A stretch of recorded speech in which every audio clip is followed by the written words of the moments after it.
I wanted to say a few words this morning about the passing of an extraordinary leader, Senator Edward Kennedy.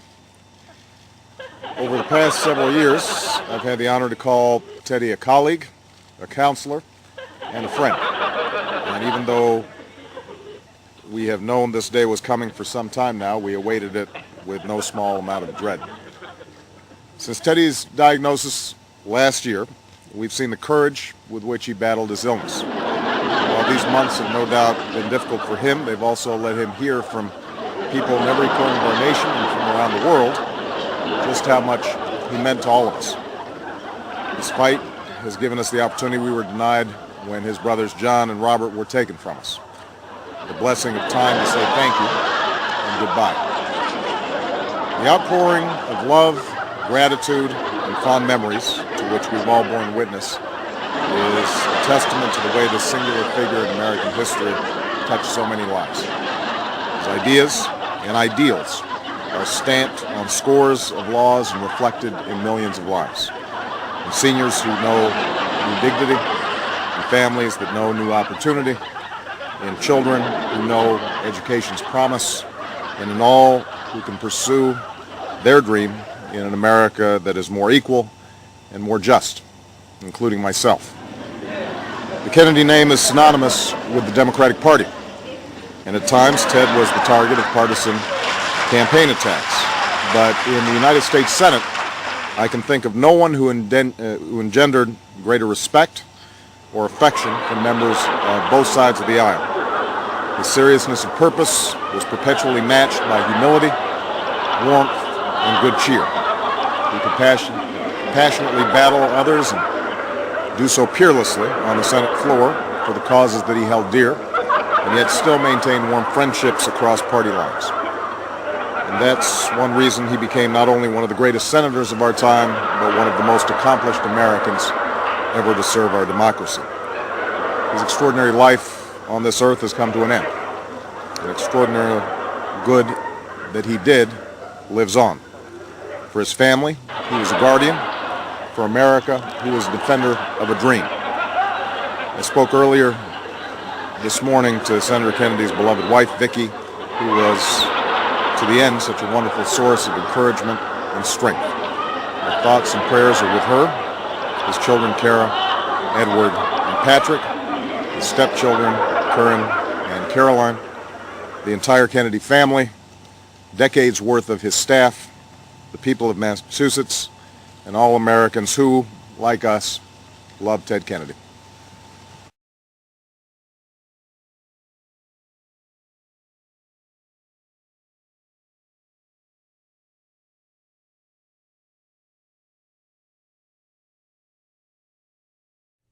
Back in the 1980s, when Ronald Reagan was president, the Soviet Union was loved and adored by the Democrat Party. And I am not exaggerating. That is not an exaggeration, and I'm not trying to be insulting. I'm just telling you factually. They did not trust Reagan. The Democrats in this country thought Reagan was the great threat, just like they now think Trump is, and like they thought Bush was. Reagan was a dangerous, stupid idiot who was living in oblivion, taking naps all day long, making jokes about bombing Russia and so forth, bombing the Soviets. And the Democrats really believed that the world was threatened by Reagan being the president, and so they sought counsel with Soviet leaders. We found out about this. After the Soviet Union imploded, it resulted in a lot of things. And one of the things that happened is a bunch of KGB files ended up being released, opened up, and it was a treasure trove of discovery. Boris Yeltsin in 1991 saw to it that everything the KGB had been doing was revealed, because back in those days, the new leaders of Russia didn't want to have anything to do with the old Soviet communist regime, and they didn't want anybody thinking that there was any remaining linkage. So a program of transparency erupted, and Boris Yeltsin just opened up everything.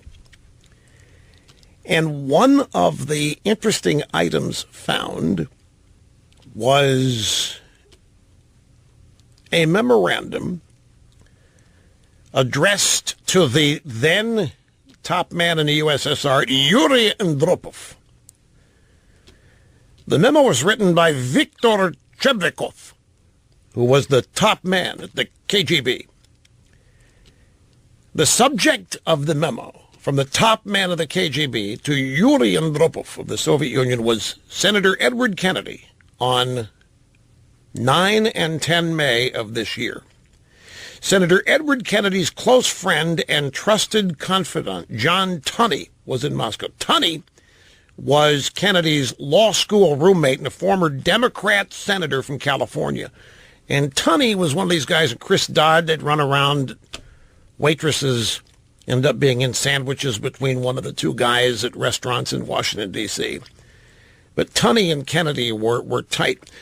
And Senator Kennedy asked Senator Tunney to convey a message to Yuri Andropov. The message was simple. Kennedy proposed that the United States would lend Andropov a hand in dealing with this out-of-control cowboy, Ronald Reagan. In return, Andropov would lend the Democrat Party a hand in challenging Reagan in the 1984 presidential election. We brought this to your attention 7 years ago. I've mentioned it several times since then, but it's worth reminding all of you, since it's being totally ignored by the drive-by media, and it always has been ignored. The drive-bys have never told this story. It was August 27, 2009, where I first discussed this, when I first learned of it. Essentially, Kennedy, through Tunney and other intermediaries, was sending memos and communiques to the president of the Soviet Union, the chairman of the Communist Party, Yuri Andropov at the time, asking him to be patient and don't overreact to Reagan, that Reagan doesn't know what he's doing. He's a cowboy. Work with us, Kennedy said. And we'll be, with your help, we can get rid of Reagan in 1984. Ted Kennedy actually sought the assistance of the Soviet Union in 1984 in defeating Ronald Reagan in the election. In other words, what I'm telling you is, and it's in the KGB files, I'm not even expanding what this is. Ted Kennedy was asking for Yuri Andropov's assistance in the form of interference in the presidential election of 1984. The memo said the only real potential threats to Reagan are problems of war and peace and Soviet-American relations. These issues, according to Senator Kennedy, will without a doubt become the most important of the election campaign. Kennedy made Yuri Andropov a couple of specific offers. He first offered to visit Moscow. Main purpose of that meeting, according to Tunney, would be to arm Soviet officials with explanations regarding problems of nuclear disarmament so that they would be better prepared and more convincing during appearances in the U.S. In other words, Kennedy was offering the Russians, the Soviets, assistance in resisting Reagan's proposals on nuclear disarmament.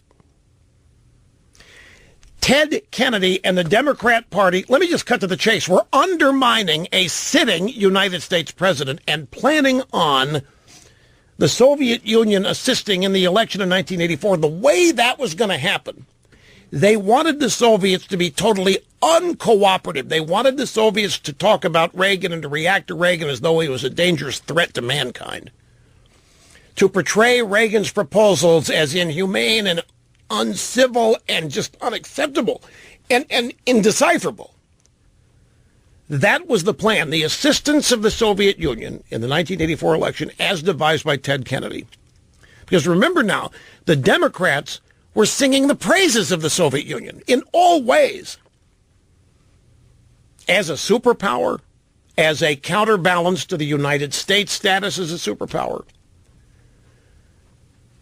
Back in 1984, the Soviet Union was establishing beachheads in places like Nicaragua with the full aid and support of Democrats in the House and Senate.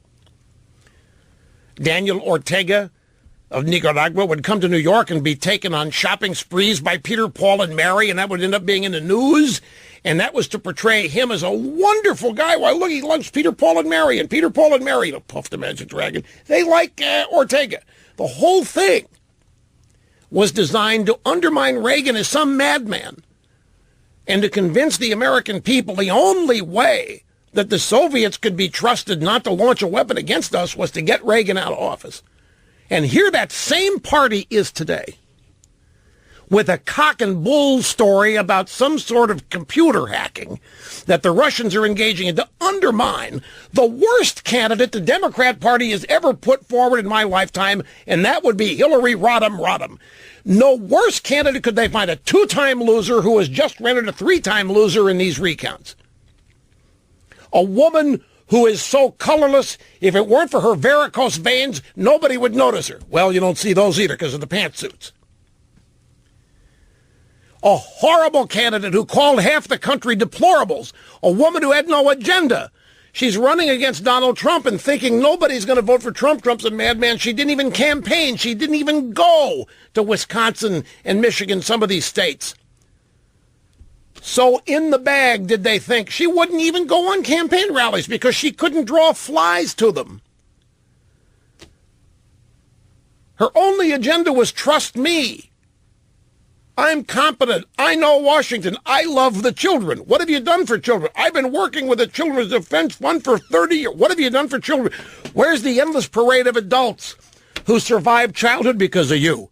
Where is this endless parade of people who give you credit for whatever it is they've become? Zero, zilch, nada. Hillary Clinton has been an entitled queen in her mind ever since she arrived in Washington, and maybe even prior to that. The most cheated on woman in America. She had no business winning this election. Everything that was supposed to happen did. She was not a good candidate.